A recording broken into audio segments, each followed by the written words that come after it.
It is time to welcome our last speaker. It's a great honor to welcome today David Klug. David confessed it's his first visit in the new LMB, and he mentioned he was both delighted and intrigued. Welcome, David. David is a professor of chemical biophysics and associate dean for enterprise at Imperial College. And we give you the honor of closing this retrospective. Thank you so much. Thank you very much. And it is indeed, yes, I need to get the slides up.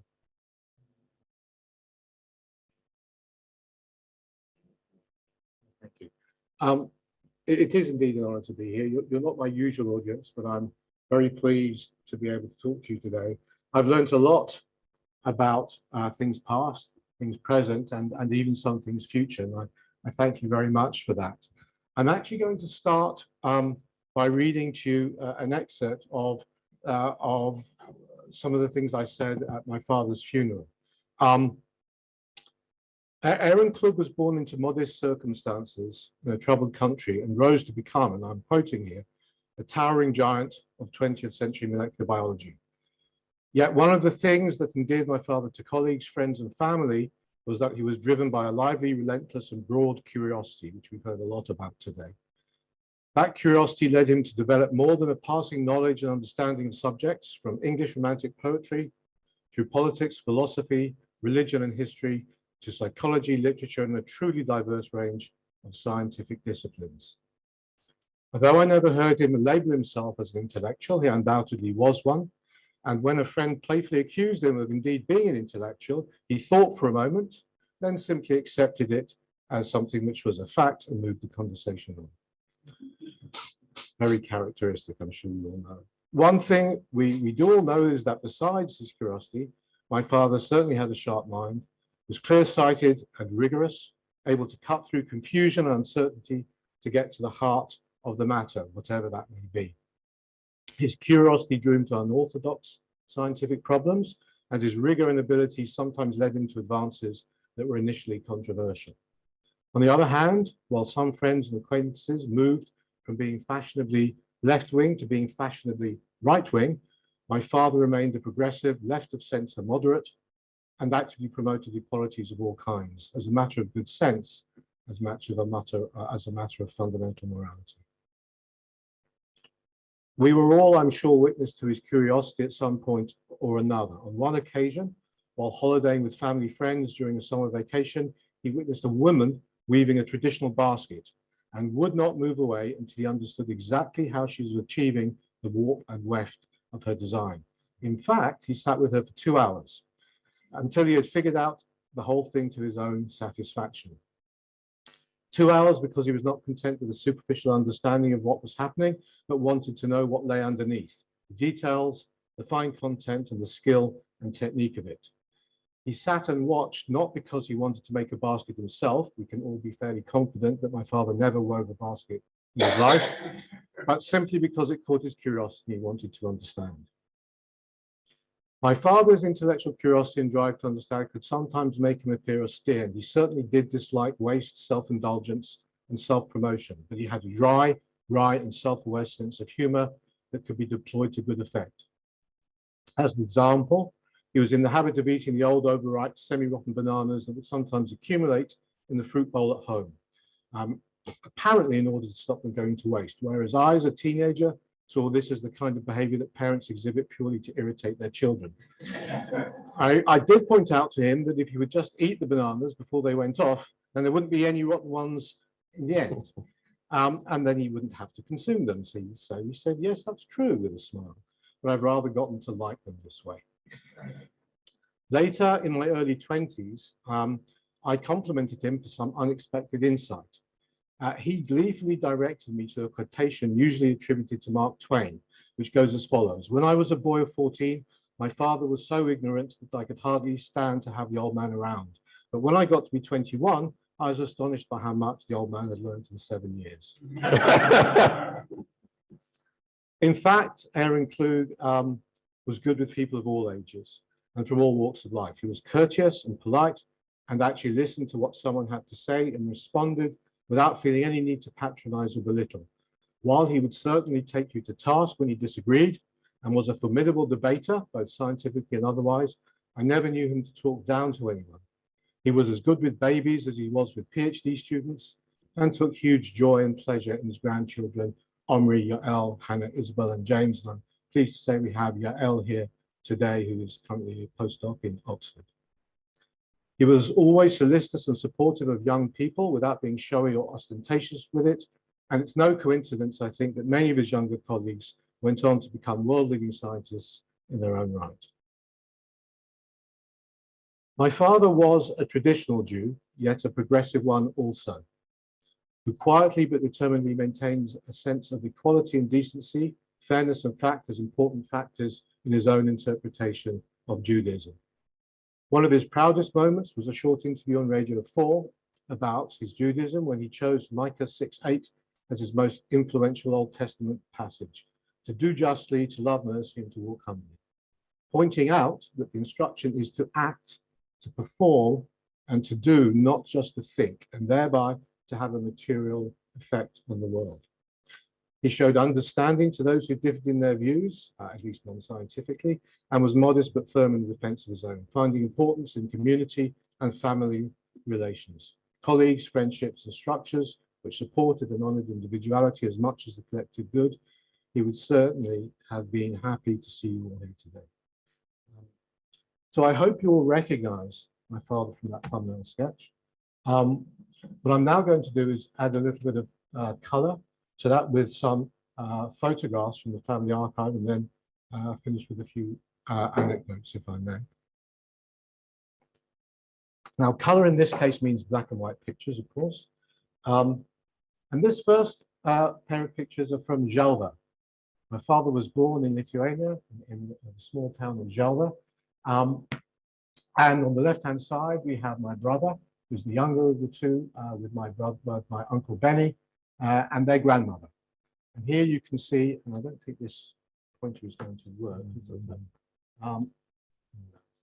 but you can see the two of them here. I guess one of the local cows and their mother in the middle of that group. I actually went to Želva in the early 90s, just after the collapse of the Soviet Union and the fall of the Berlin Wall. People were very poor again, were hand plowing with oxen. And I did try and find this scene. I couldn't find it anywhere. Large parts of the town were destroyed when the German forces went through in the Second World War. There were also 10,000 mass graves in Upmerge, the woods nearby. And of course, the Jewish graveyard was completely destroyed in ruins. But it was a very interesting experience. So although my father didn't remember anything from the 2 years he lived in Lithuania, there was a story that I think did have an important influence on him. And that was from a story of my grandfather. Although the First World War ended in 1918 for most of Europe, in Eastern Europe, various conflicts continued well after that. And there was a complicated three-way conflict between Soviet Russia, Poland, and Lithuania, which at one point led to the occupation of Želva by a Red Army cavalry unit. Now, my father's family were livestock merchants, and he was out at the market when the cavalry unit moved in, came back to find his brother being led away by Red Army soldiers. And without thinking very carefully, he attacked the two Red Army soldiers, killed one of them with an axe to try and release his brother, was then chased out of the village into the surrounding woods by other members of the unit. He hid there 6 months and then decided to come back for a cousin's birthday, which was very unwise because as a short man, he was easily recognizable. And in fact, he was again chased out of Želva. In this case, being a cavalry unit, they got onto their horses and rode him down. He carried the scars of the horse hooves on his back for the rest of his life, in fact. They threw him into jail, and then a few months later, it was time for the Red Army unit to move out. The front changed, and they were being pushed out. So some of the soldiers took him out to shoot him before he was going. And he was literally about to be shot when an officer rode past and said, "What are you doing?" And the soldiers said, "Well, we're going to execute this person because he killed so-and-so." And the officer said, "Has he had a trial?" And they said, "No, we haven't had time for that." So he said, well, we don't do things like that in the Red Army. We can't take him with him, so you have to let him go. And my father told that story on a number of occasions. And I think it was emblematic for him in a number of ways. I think it was emblematic partly because it was family history. It was emblematic because the justice of one person makes a big difference. And I think it was also emblematic the insecurity that is easy to develop. And we should all be cautious about what we think our civilized societies can sustain before we're degenerating into less civilized behavior. This is him now. You can see him at the bottom there. You can see the AK initials underneath it in South Africa. By this time, he had apparently taught himself to read English just at the age of 5 from English newspapers. He taught him, and although it sounds like family myth, I suspect the story may actually be true. He learnt his Hebrew and his Torah and Talmud in a traditional way, as many people did, and this was effectively Jewish Sunday school here. But provincial Durban actually sometimes could masquerade as what appears to be a boys' grammar or public school. This was a school. This photograph could have been taken at any English school at the time, but it was in South Africa, in Durban. And in some ways, he had a very conventional upbringing, one which became less conventional, partly under his own influence as he went on. This is his chemistry class at Wits, and he published his first paper at the age of 19. You can see him there actually in back row on the left-hand side. I'm sorry, the pointer, he's up there, third from the left-hand side in the top row. And he more or less constructed his own degree, following his curiosity, deciding he was interested in this and interested in that. And he was given the leeway to do so, which I think was a very enlightened and far-thinking position, not one which most universities would sustain today. The distinction between his conventional upbringing and my mother's family, I think, is shown clearly by this photograph. This is my mother's family. You can see my mother here, and her father here. And my father formed a great bond with my maternal grandfather. They were both scholars. In the case of my mother's father, he spoke 7 languages, translated poetry and literature between them. He was a pro-Bolshevik, actually, a Bundist, was very politically engaged, hiding someone on the run from the ANC, an ANC member on the run from the government at one point, so he was an engaged political activist. And the family was very informal. My mother was a choreographer and dancer, very different from my father's upbringing. But my father was very much drawn to the unusual, actually. That seems to be true both scientifically and non-scientifically. And my mother and father formed a great bond, despite being very different in many ways. And this is them in Cape Town in 1948, before they came to England for him to study for his PhD with his 1851 scholarship. And here they are, you know, a young couple in Cape Town. And I think he looks quite cool there, actually, though he'd hate for me to have said that, but never mind. This is them in Cambridge on Hampstead Heath. So during my father's PhD, as I think you've heard, he spent the time in Cambridge. It wasn't a convivial place for my mother. She was studying dance and also teaching. And so they would alternate between London and Cambridge. And here they are in Cambridge on the left-hand side and in Hampstead Heath on the right-hand side. As you know, things eventually led to him joining the LMB. I'm going to skip over. There's an awful lot one can say. I can't fit everything in here. You've heard a lot. We all know about his important connections and collaborations with Rosalind Franklin. But this is the LMB as I remember it. My father used to take me here from time to time and keep me occupied by various means. And I have to say that in this case, because of this, I can't blame my scientific career entirely on my father. I'm going to blame Nigel Unwin partly for that, who I was very impressed with. And apparently, on coming home one day, I said I wanted to be like Nigel. I think this, I think this had something to do with cutting the heads of lizards, but I can't be certain. Also, John Finch, who let me play around with an electron microscope, and I probably shouldn't admit to what I did with it, but anyway, that was tremendous fun. So I thought being a scientist was obviously a lot of fun, so I definitely considered it as something I might want to spend my time doing, and it seems that's how it's ended. The LMB was very important to him. He was very fond of the building, but of course, more than important, the building with the colleagues and all of you who he worked with.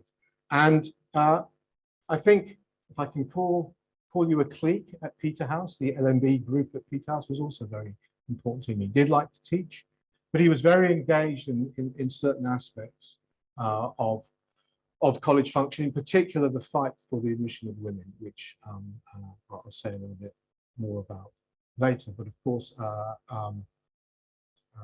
was not the only one fighting for that as well. So we have LMB, we have Peterhouse, but another very important place of work was 70 Cavendish Avenue. Many of you visited on a number of occasions. There was a steady stream of visitors, caused my teenage self to roll my eyes on a regular basis. And there was, of course, a study which was full of books of every kind, not just scientific textbooks, but literature and plays and books of philosophy and a huge range of things. Now, one might expect that he would have annotated his textbooks. This is Landau Lifshitz, one of the greatest physics textbooks ever written, unkindly said that no word of it was written by Landau, no thought of it was thought by Lifshitz. But you can see he's made annotations here, and I borrowed this from him many, many years ago to find that he'd obviously littered the text with his own thoughts and so on. But it wasn't restricted to physics textbooks. He was a collector in later life of ancient coins. He was very interested in history and archaeology, and he loved being able to own something that people actually used. To him, the value here was that these were objects that people used in their day-to-day life. And he was fascinated by the history, and he annotated all elements of his collection, as you can see here. And this was just the way he was. Shakespeare plays, annotated. Poetry, annotated. Everything that he saw and touched, he put down his own thoughts, not for anyone's purpose other than his own, I have to say. This is a particularly touching example. Thucydides, the history of the Peloponnesian War, and you can see that there are these three different annotations here at three different times. Pericles' funeral oration, the psychology of class war, and then the speech for desperate, despondent citizens. Now, the reason this is quite poignant is that there is a tradition in Judaism called the Pinyon HaBen. It's not much recognized anymore, but it's the redemption of the firstborn son from the tribe. Ancient Judaism is really a tribal religion, and you could redeem your son from probably being in the front line of the military from the tribal elders by 5 pieces of silver. And of course, being who he was and having a group of friends he thought it would be nice to give an intellectual leader of their group, as was in Hashem Hetzair, the intellectual leader of that group back in Cape Town, something to redeem Adam, my brother, from the tribal elders, who he regarding Bernard Crichton as the tribal elder.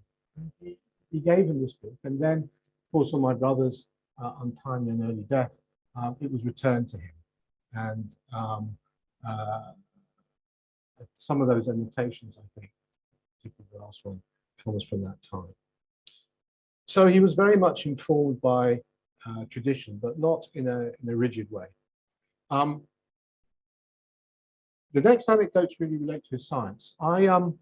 He didn't talk much about science at home. It wasn't part of the family discussion. We talked about politics and literature and all kinds of things. Rarely did science come up. And what it did, it was normally about his colleagues, usually complimentary, particularly for his colleagues at the LMB. But on this occasion, I was surprised to witness him getting excited on a telephone call. It was a tone I wasn't familiar with. And I kind of edged a little bit closer to see what was going on. And he was looking at a photograph. It wasn't this, but it was one like it. And he must have been talking to John Finch. I'm fairly convinced he was talking to John Finch at the time. And he was talking about these images of the nucleus. and was indeed very excited about it. Now, I, of course, peered over his shoulder while he was talking, was listening to what they were saying. As far as I could gather, this was just about some blobs on the string that could now be seen in a slightly different way from the way the blobs on the string were seen before, but it seemed to make him happy, so I was content with that. On another occasion, I went into his study. Now, my father could never find a pen, and he unfairly claimed that this was because I was stealing them from his desk, whereas I maintained he couldn't find a pen because he wasn't good at finding pens. I did go into the study to take a pen on this occasion and found him sitting there, and he was toying with something in his hands, and I grabbed the pen and was on my way out. And he stopped me and said, "Can you see a spiral?" I said, "What?" Can you see a spiral in this?" And he held out this object. This was the Balsa model of the nucleosome, not colored in at this point at all. Yeah, and he said to me, "I'm trying to find a spiral in this. Can you see one?" So I spent about an hour and a half with him in the study, puzzling over this, asking him, well, why is it a spiral? He sure doesn't go through it. And sad to say, I was absolutely no use as a collaborator whatsoever. I completely failed to find any spiral, let alone the one. So that was the closest that I ever came to collaboration with my father. But I remember it very fondly. There was one other occasion where I discovered something quite spectacular, I thought, about the breadth of his knowledge and understanding. I came to Cambridge to visit a potential collaborator and brought one of my postdocs along at the time, a guy called Ian Mercer. And my mother discovered that we were going to be in town, and so insisted that we come for lunch. So we did, and I thought that Ian would like to meet my father. So we were chatting over lunch, and as my father did, he started asking Ian about what we were working on together. Now, what we were working on is I've done a lot of work on molecular dynamics, and we were working on thermodynamic description of relaxation in liquids and proteins. We were using a QM method to calculate the fluctuations that lead to relaxations and measuring these with photon echoes and other methods. And the cornerstone of all this is something called the fluctuation dissipation theorem and Onsaga's hypothesis, regression hypothesis. And it's an area of physics which is, well, was barely known by any molecular scientist that I could find. Known to a lot of solid state physicists, but not really made its emergence into molecular sciences field. And so he was talking to Ian, and Ian was telling him all of this. And I could tell that there was something odd here, because he wasn't just, I mean, my father was very bright and very quick, as we know, but he seemed to know something about this. This wasn't just being quick and clever. He knew and understood and was asking deeper and deeper questions. And I was kind of baffled by this. And so I interrupted and said, why do you know all? How do you know all this? You're a structural biologist. Where does all this come from? He said, oh, let me show you. So he wandered off and came back with his PhD thesis. And here in his PhD thesis is a whole chapter about non-equilibrium thermodynamics, non-Onsaga's regression hypothesis, fluctuation dissipation, all worked out through. And he said, yeah, I thought it was interesting. I never found a use for it. So I said to him, well, you know, it's very hard to find people with this knowledge. Would you like a job? He said he'd think about it.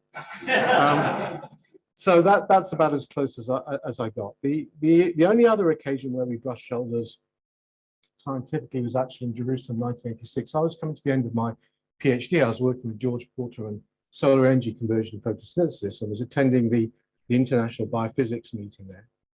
And it turns out I discovered that he was there giving a plenary lecture. I'd never actually heard him give a scientific talk before. So I thought that it's probably time. So I came and listened to him give a lecture on this thing.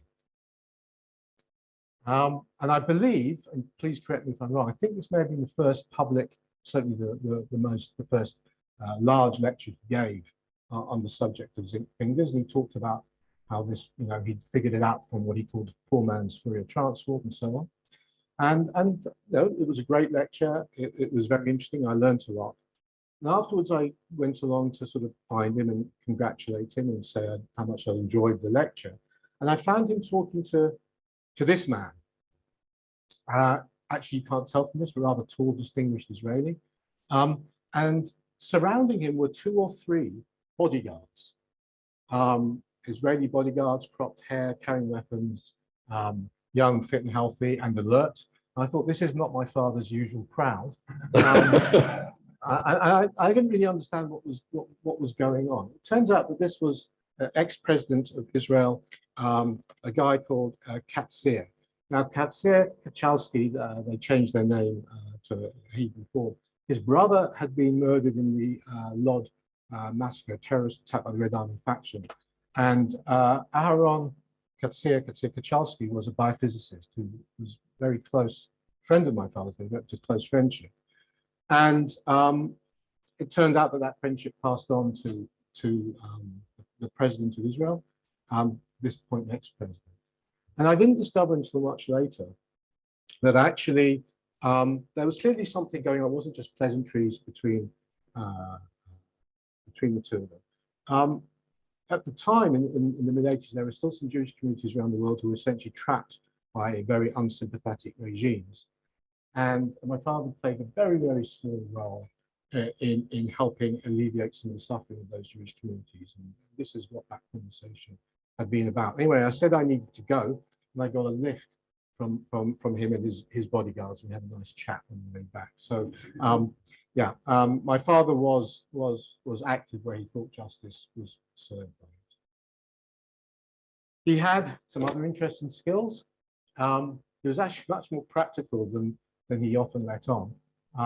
He and I were roadies for my mother's dance group at the Edinburgh Festival in 1972. Lots of adventures, too many to talk about. When he was in South Africa, he was a mountain climber. This is him on Table Mountain.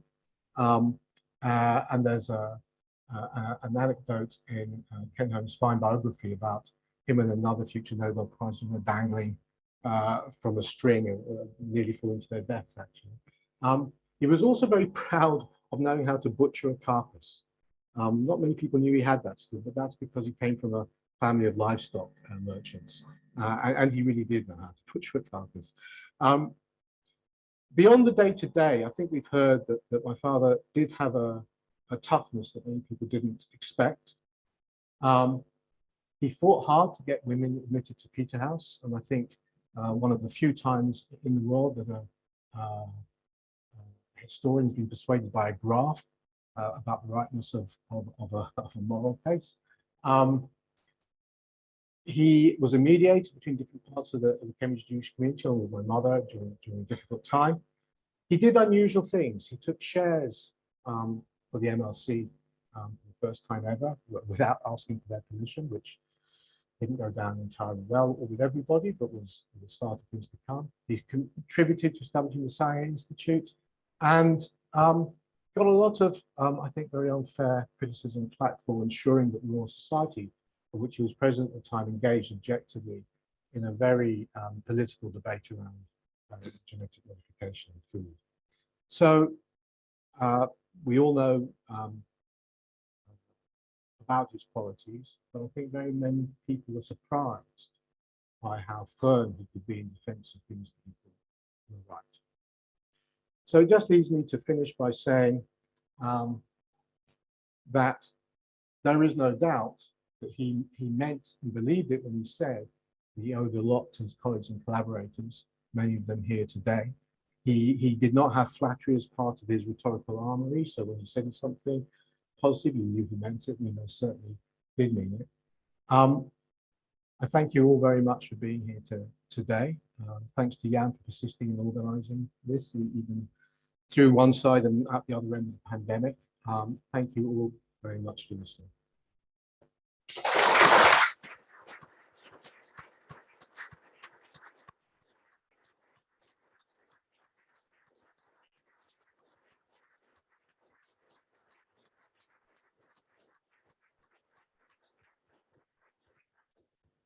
Thank you so very much, David. This was absolutely wonderful to hear. Thank you for sharing. are we opening for questions, or If there are anyone wants to add a word after this? Raise your hand. If not, I'd like to thank you again, and I'll hand over to Jan for the closing note. Thank you very much. Thank you. So I know it's been a long day, so you won't have to listen to me for long. I just want to say some thanks and a couple of personal things.